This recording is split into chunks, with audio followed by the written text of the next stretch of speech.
ಭಾರತೀ ರಾಜ.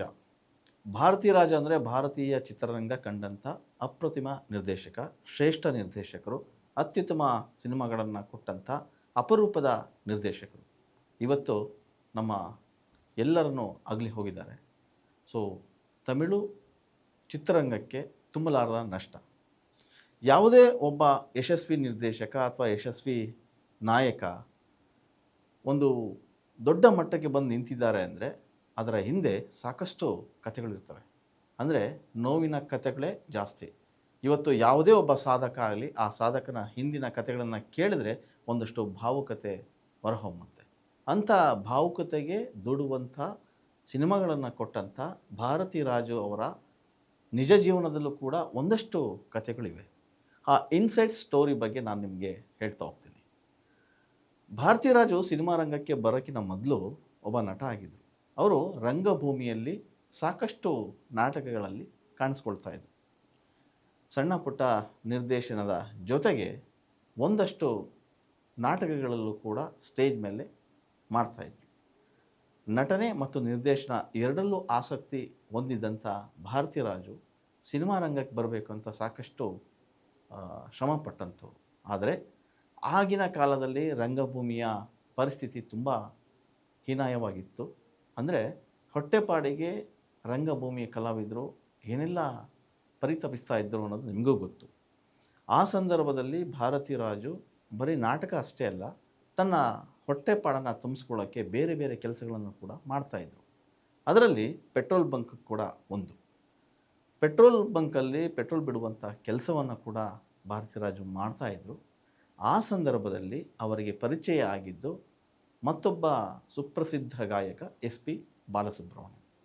S P Balasubrahmanya ಮತ್ತು ಭಾರತಿ ರಾಜ್ ಅವ್ರಿಗೆ ಪರಿಚಯ ಆಗಿದ್ದೇ ತಡ ಒಂದಷ್ಟು ಅನ್ಯೋನ್ಯತೆ ಬೆಳೀತಾ ಹೋಗ್ತದೆ. ಆ ಸಂದರ್ಭದಲ್ಲಿ ಎಸ್ ಪಿ ಬಾಲಸುಬ್ರಹ್ಮಣ್ಯಂ ಕೂಡ ಯಾವುದೇ ದೊಡ್ಡ ಗಾಯಕ ಆಗಿರಲಿಲ್ಲ. ಅವರು ಕೂಡ ಆರ್ಕೆಸ್ಟ್ರಾಗಳಲ್ಲಿ ಅಥವಾ ಸಣ್ಣ ಪುಟ್ಟ ಸ್ಟೇಜ್ಗಳಲ್ಲಿ ಹಾಡ್ತಾಯಿದ್ರು. ಅವರಿಬ್ಬರಿಗೂ ಒಂದು ರೀತಿಯ ಹಂಬಲ ಇತ್ತು. ಚಿತ್ರರಂಗಕ್ಕೆ ಹೋಗಬೇಕು, ಚಿತ್ರರಂಗದಲ್ಲಿ ಸಾಧನೆ ಮಾಡಬೇಕು ಅನ್ನೋದು ಒಂದೇ ಒಂದು ಗುರಿ ಅವರಿಬ್ಬರದು ಕೂಡ. ಯಾಕಂದರೆ ಇಬ್ಬರೂ ಕೂಡ ದಡದಲ್ಲಿ ನಿಂತಿದ್ದಾರೆ, ಇನ್ನೂ ದೋಣಿ ಹತ್ತಿಲ್ಲ. ಆದರೆ ಇಬ್ಬರೂ ಸೇರಿ ಸಿನಿಮಾ ರಂಗದಲ್ಲಿ ಒಂದು ದೊಡ್ಡ ಸಾಧನೆ ಮಾಡಬೇಕು ಅಂತ ಯಾವಾಗ ಛಲ ಬರುತ್ತೆ ಆವಾಗ ಇಬ್ಬರೂ ಕೂಡ ಒಡನಾಟ ಜಾಸ್ತಿ ಆಗ್ತಾ ಹೋಗುತ್ತೆ. ಭಾರತಿ ರಾಜು ಅವರು ಇನ್ನೂ ರಂಗಭೂಮಿಯಲ್ಲಿ ಇರುವಾಗಲೇ ಎಸ್ ಪಿ ಬಾಲಸುಬ್ರಹ್ಮಣ್ಯ ಒಂದೇ ಹಂತವನ್ನು ತಲುಪ್ತಾ ಹೋಗ್ತಾರೆ. ಯಾಕಂದರೆ ಅವರಿಗೆ ಅವಕಾಶ ಸಿಗ್ತಕ್ಕಂಥದ್ದು ಆ ರೀತಿಯಾಗಿತ್ತು. ಒಂದೊಂದೇ ಮೆಟ್ಟಿಲನ್ನು ಹತ್ತಿ ಎಸ್ ಪಿ ಬಾಲಸುಬ್ರಹ್ಮಣ್ಯಂ ಮುಂದೆ ಹೋಗ್ತಾರೆ. ಆ ಸಂದರ್ಭದಲ್ಲಿ ಭಾರತಿ ರಾಜು ಒಂದು ವಿಷಯವನ್ನು ಎಸ್ ಪಿ ಬಾಲಸುಬ್ರಹ್ಮಣ್ಯಂ ಹೇಳ್ತಾರೆ. ಅದೇನು ಅಂದರೆ, ನಮ್ಮ ಊರಿನ ಪಕ್ಕದ 3 ಗೆಳೆಯರು ಗೊತ್ತಿರೋರೆ ಚಿತ್ರರಂಗಕ್ಕೆ ಬಂದಿದ್ದಾರೆ, ಅವ್ರಿಗೇನಾದರೂ ಸಹಾಯ ಮಾಡ್ತೀಯಾ ನೋಡು ಅಂತ ಹೇಳ್ತಾರೆ. ಆದರೆ ಆಗ ಬಾಲಸುಬ್ರಹ್ಮಣ್ಯಂ ಒಂದು ಲೆವೆಲ್ಲಿಗೆ ರೀಚ್ ಆಗಿದ್ದಾರಲ್ಲ, ಆಯಿತು ಕಳಿಸ್ಕೊಡು ಅಂಥೇಳಿ ಅವರು ಎಲ್ಲೋ ಒಂದು ಕಡೆಗೆ ಅಭ್ಯಾಸ ಮಾಡ್ತಾ ಇರ್ತಾರೆ. ಸೊ ಅಲ್ಲಿಗೆ ಒಂದು 3 ಜನ ಹೋಗ್ತಾರೆ. ಆ 3 ಜನದ ಪೈಕಿ ಒಬ್ಬರ ಜೊತೆ ಬಾಲಸುಬ್ರಹ್ಮಣ್ಯಂ ಮಾತಾಡ್ತಾರೆ. ನಿಮ್ಗೇನು ಬರುತ್ತೆ ಅಂತ ಕೇಳಿದಾಗ ನನಗೆ ಹಾರ್ಮೋನಿಯಂ ಬಾರಿಸ್ಲಿಕ್ಕೆ ಬರುತ್ತೆ, ಚೆನ್ನಾಗಿ ನುಡಿಸ್ತಾರೆ. ಆ ನುಡಿಸಿದ್ದನ್ನು ಕೇಳಿ ಇಂಪ್ರೆಸ್ ಆಗ್ತಾರೆ ಬಾಲಸುಬ್ರಹ್ಮಣ್ಯಂ. ಭಾರತಿ ರಾಜಿಗೆ ಹೇಳ್ತಾರೆ, ಇಲ್ಲ ತುಂಬ ಒಳ್ಳೆಯ ವ್ಯಕ್ತಿ, ತುಂಬ ಚೆನ್ನಾಗಿ ನುಡಿಸಿದ್ರು, ನನಗೆ ಭಾಳ ಇಷ್ಟ ಆಯಿತು. ಆದರೆ ನಮ್ಮ ತಂಡದಲ್ಲಿ ಇರ್ತಕ್ಕಂಥವ್ರು ಯಾಕೋ ಇಷ್ಟ ಆಗ್ತಿಲ್ಲ ಅವ್ರಿಗೆ. ಯಾಕಂದರೆ ಆಗಿನ ಕಾಲದಲ್ಲಿ ಹಂಗೇ ಯಾರು ಒಬ್ಬ ಒಳ್ಳೆಯ ಪ್ರತಿಭಾವಂತರು ಬಂದರೆ ಅವ್ರನ್ನ ದೂರ ತಳ್ಳಬೇಕು. ಅದು ಆಗಿಂದ ಅಲ್ಲ, ಈಗಲೂ ಕೂಡ ಅದು ನಡೀತಾ ಇದೆ. ಸೊ ಆ ಸಂದರ್ಭದಲ್ಲಿ ಏನು ಮಾಡೋದು, ಅವ್ರ ಕಿವಿನಲ್ಲಿ ಹೇಳ್ತಾರೆ, ಇಳೆಯರಾಜ ವ್ಯಕ್ತಿಯವರು ಬೇರೆ ಯಾರೂ ಅಲ್ಲ. ಇವತ್ತೇನು ತಮಿಳು ಚಿತ್ರರಂಗ ಅಷ್ಟಲ್ಲ, ಇಡೀ ಭಾರತೀಯ ಚಿತ್ರರಂಗ ಕೊಂಡಾಡ್ತಿರ್ತಕ್ಕಂಥ ಸಂಗೀತ ನಿರ್ದೇಶಕ ಅಂದರೆ ಇಳೆಯರಾಜ. ಆ ಇಳೆಯರಾಜ ಅವ್ರನ್ನ ಭಾರತೀಯ ರಾಜ ಅವರು ಪರಿಚಯ ಮಾಡಿಕೊಟ್ಟಿರ್ತಾರೆ. ಹಾರ್ಮೋನಿಯಂ ಬರುತ್ತೆ ಅನ್ನೋ ಒಂದೇ ಕಾರಣಕ್ಕೆ ಅವ್ರನ್ನಲ್ಲಿ ಕಲಿಸಿರ್ತಾರೆ. ಆದರೆ ಹಾರ್ಮೋನಿಯಂ ನುಡಿಸೋರು ಭಾಳ ಜನ ಇರ್ತಾರೆ. ಎಸ್ ಪಿ ಬಾಲಸುಬ್ರಹ್ಮಣ್ಯಂ ಅವರಿಗೆ ನಿರಾಕರಿಸ್ತಾರೆ ಅವ್ರ ತಂಡದ ಒಂದಷ್ಟು ಜನ. ಆಗ ಇಳೆಯರಾಜ ಅವರ ಕಿವಿಯಲ್ಲಿ ಹೇಳಿದ್ದಿಷ್ಟೇ, ಈ ರೀತಿಯಾಗಿ ಎಲ್ಲರೂ ಬೇಡ ಅಂತ ಇದ್ದಾರೆ, ನಿನಗೆ ಮತ್ತೇನು ಬರುತ್ತೆ ಅಂತ ಕೇಳಿದ್ರೆ ನನಗೆ ಗಿಟಾರ್ ಕೂಡ ಬಾರಿಸ್ಲಿಕ್ಕೆ ಬರುತ್ತೆ ಅಂಥೇಳಿ ಇಳೆಯರಾಜ ಹೇಳ್ತಾರೆ. ಸೊ ಆಗ ಅವರಿಬ್ಬರ ಸಂಪರ್ಕ ಜಾಸ್ತಿ ಆಗ್ತದೆ. ಒಂದೊಂದೇ ಅವಕಾಶಗಳು ಕೂಡ ಸಿಗ್ತಾ ಹೋಗ್ತವೆ. ಇಳೆಯರಾಜ ಅದರ ಜೊತೆಗೆ ಕಾಂಬಿನೇಷನಲ್ಲಿ ಇವತ್ತು ನಿಮಗೆ ಗೊತ್ತು, ಇಳೆಯರಾಜ ಮತ್ತು ಬಾಲಸುಬ್ರಹ್ಮಣ್ಯಂ ಕಾಂಬಿನೇಷನ್ ಸೂಪರ್ ಹಿಟ್ ಸಿನಿಮಾಗಳು ಬಂದು, ಸೂಪರ್ ಹಿಟ್ ಹಾಡುಗಳು ಕೂಡ ಬಂದವು. ಹಾಗೆಯೇ ಆ, ಯಾವಾಗ ಬಾಲಸುಬ್ರಹ್ಮಣ್ಯಂ ಒಂದು ಲೆವೆಲಿಗೆ ಹೋಗ್ತಾರೆ, ಆವಾಗ ಒಂದು ಮಾರುತಿ 800 ಕಾರನ್ನು ಕೂಡ ಪಡ್ಕೊಳ್ತಾ ಹೋಗ್ತಾರೆ ಎಸ್ ಪಿ ಬಾಲಸುಬ್ರಹ್ಮಣ್ಯಂ. ಆಗ ತುಂಬ ಆತ್ಮೀಯ ಸ್ನೇಹಿತ ಆಗಿದ್ದು ಬೇರೆ ಯಾರಲ್ಲ, ಇದೇ ಭಾರತಿರಾಜ್. ಭಾರತಿರಾಜ್ ಅವ್ರನ್ನ ಇವ್ರು ಎಲ್ಲೆಲ್ಲಿ ಕಾರ್ಯಕ್ರಮಕ್ಕೆ ಹೋಗ್ತಾ ಇರ್ತಾರೆ, ಎಲ್ಲೆಲ್ಲಿ ಹಾಡೋಕ್ಕೆ ಸ್ಟುಡಿಯೋಗೆ ಹೋಗ್ತಾ ಇರ್ತಾರೆ, ಆಗ ಭಾರತಿರಾಜ್ ಅವ್ರನ್ನ ಕರ್ಕೊಂಡು ಹೋಗುವಂಥ ಪದ್ಧತಿಯನ್ನು ಬೆಳೆಸ್ಕೊಳ್ತಾರೆ S P Balasubrahmanyam. S P Balasubrahmanyam ಜೊತೆಗೆ ಹೋಗುವಾಗ ಕಾರಲ್ಲಿ ಕತೆಗಳನ್ನು ಹೇಳುವಂಥ ಗೀಳು ಈ ಭಾರತಿರಾಜ್ ಅವ್ರಿಗೆ ಇರುತ್ತೆ. ಆವಾಗ ಒಂದಷ್ಟು ಕತೆಗಳನ್ನು ಹೇಳ್ತಾ ಹೋಗ್ತಾರೆ. ಆದರೆ ಆ ಕತೆಗಳನ್ನು ಬಾಲಸುಬ್ರಹ್ಮಣ್ಯಂ ಕೇಳ್ತಾ ಇವೆಲ್ಲ ರೂಟೆಡ್ ಸ್ಟೋರೀಸ್, ಯಾರು ಈಗ ಈ ಸಂದರ್ಭದಲ್ಲಿ ಇಂಥ ಕತೆಗಳನ್ನು ಕೇಳ್ತಾರೆ ಅಂಥೇಳಿ ಹೇಳ್ತಾ ಹೋಗ್ತಾರೆ. ಆದರೆ ಅದೇ ಕತೆಗಳನ್ನು ಇಟ್ಕೊಂಡು ಚಿತ್ರರಂಗದಲ್ಲಿ ದೊಡ್ಡ ಹೆಸರನ್ನು ಮಾಡ್ಕೊತಾ ಹೋಗ್ತಾರೆ ಭಾರತಿರಾಜ್. ಕಮರ್ಷಿಯಲ್ ಸಿನಿಮಾಗಳು ಬರ್ತಾ ಇದ್ದಂಥ ಕಾಲಘಟ್ಟದಲ್ಲಿ ಭಾರತಿರಾಜ್ ಅವರು ಡಿ ಗ್ಲಾಮ್ ಪಾತ್ರಗಳು, ಡಿ ಗ್ಲಾಮ್ ಕಥೆಗಳನ್ನು ಹೇಳ್ತಾರೆ, ಗ್ರಾಮೀಣ ಸೊಗಡಿನ ಕಥೆ ಹೇಳ್ತಾ ಇರ್ತಾರೆ. ಅಲ್ಲಿ ಜನಗಳಿಗೆ ಹತ್ತಿರವಾದಂಥ ಕಥೆಗಳನ್ನು, ಅವರು ಅನುಭವಿಸಿದ ಕಥೆಗಳನ್ನು ಸಿನಿಮಾಗಳ ಮೂಲಕ ಹೇಳ್ತಾರೆ. ಆ ಮೂಲಕ ದೊಡ್ಡ ಅಲೆಯನ್ನು ಎಬ್ಬಿಸ್ತಾರೆ. ಅವರು ಆರಂಭದಲ್ಲಿ ಇಳೆಯರಾಜ ಅವರ ಜೊತೆ ಒಂದಷ್ಟು ಚರ್ಚೆಗಳು ನಡೀತವೆ, ಸಿನಿಮಾಗಳು ಮಾಡ್ತಾ ಹೋಗ್ತಾರೆ. 16 ವಯಸ್ಸಿನಿಲೆ ಅಂತೇಳಿ ಒಂದು ಸಿನಿಮಾ ಮಾಡ್ತಾರೆ. ಅದು ಮೊದಲ ಸಿನಿಮಾವೇ ಕೂಡ ಬೌಂಡ್ರಿಯಿಂದ ಆಚೆ ಏನು ಸಿಕ್ಸರ್ ಹೋಗುತ್ತೋ ಆ ರೀತಿಯ ಸಕ್ಸಸ್ ಕಾಣ್ತಾರೆ ಫಸ್ಟು ಸಿನಿಮಾದಲ್ಲಿ. ಮೊದಲ ಸಿನಿಮಾ ಹಿಟ್ ಆದ ತಕ್ಷಣ ಇಡೀ ತಮಿಳು ಚಿತ್ರರಂಗ ಯಾರಿವರು ಅಂತೇಳಿ ಅವ್ರ ಕಡೆ ತಿರುಗಿ ನೋಡುತ್ತೆ.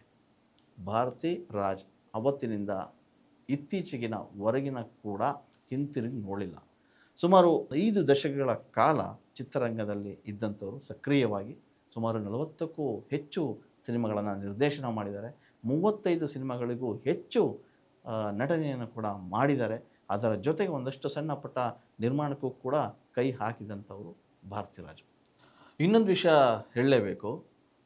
70-80ರ ದಶಕದಲ್ಲಿ ಪರಭಾಷಿಗರ ನಿರ್ದೇಶಕರು, ಸಾಕಷ್ಟು ನಿರ್ದೇಶಕರು ಕನ್ನಡದಲ್ಲಿ ಸಿನಿಮಾ ಮಾಡಬೇಕು ಅಂಥೇಳಿ ಬರ್ತಾಯಿದ್ರು. ಅದಕ್ಕೆ ಕಾರಣ ಇಷ್ಟೇ, ರಾಜ್ಯ ಸರ್ಕಾರ ಆಗ ಸಬ್ಸಿಡಿ ಕೊಡ್ತಾಯಿತ್ತು. ಸಬ್ಸಿಡಿ ಸಿಗುತ್ತೆ ಅನ್ನೋ ಒಂದು ಕಾರಣಕ್ಕೆ ಪರಭಾಷೆಯ ಒಂದಷ್ಟು ನಿರ್ದೇಶಕರು ಇಲ್ಲಿ ಸಿನಿಮಾ ಮಾಡಲಿಕ್ಕೆ ಬಂದದ್ದುಂಟು. ಆ ಕಾರಣಕ್ಕೆ ಮಣಿರತ್ನಂ ಅವರು ಕೂಡ ಮೊದಲ ಸಿನಿಮಾವನ್ನು ಇಲ್ಲೇ ಮಾಡಿದರು. ಸೊ ಅದು ಎಲ್ರಿಗೂ ಗೊತ್ತು.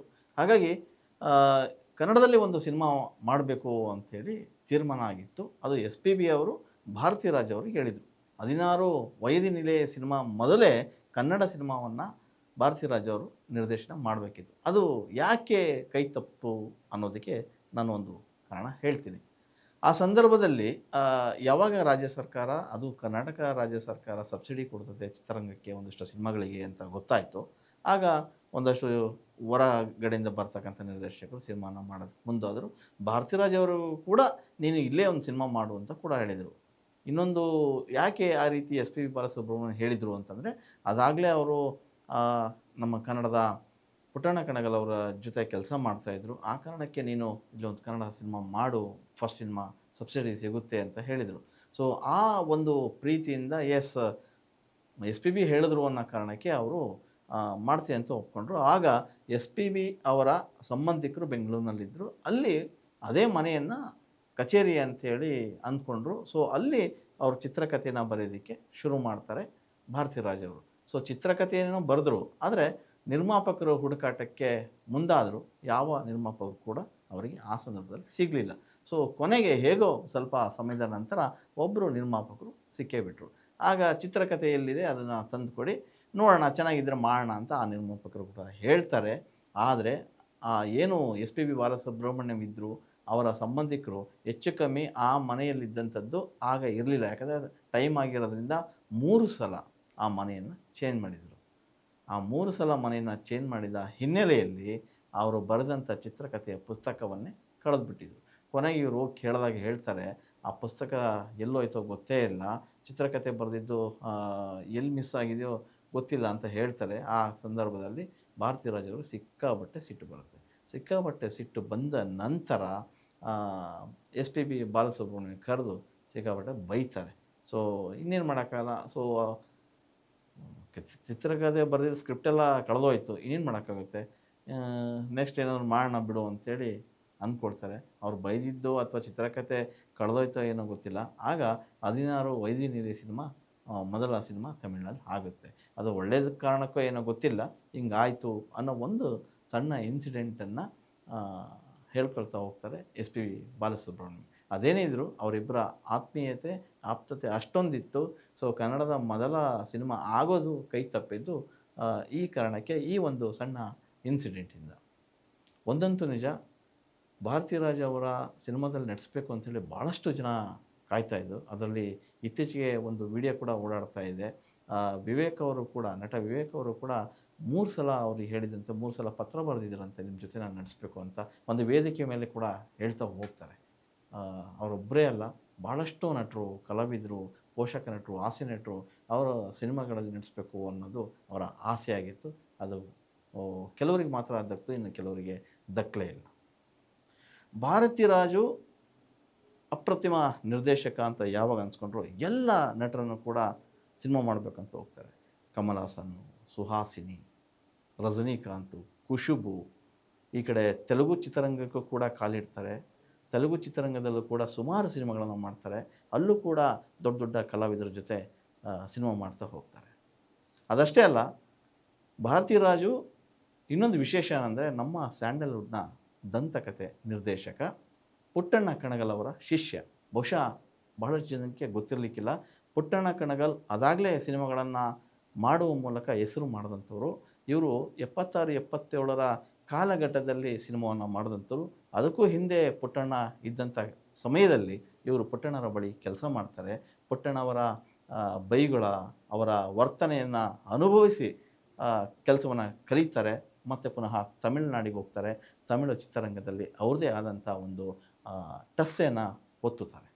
ಅದೇನೇ ಇರಲಿ, ಭಾರತೀರಾಜ್ ಅವರು ಸುಲಭವಾಗಿ ಆ ಚಿತ್ರರಂಗವನ್ನು ಆಳಿಲ್ಲ, ಸುಲಭವಾಗಿ ಆ ಚಿತ್ರರಂಗಕ್ಕೆ ಜಾಗ ಮಾಡಿಕೊಂಡಿಲ್ಲ.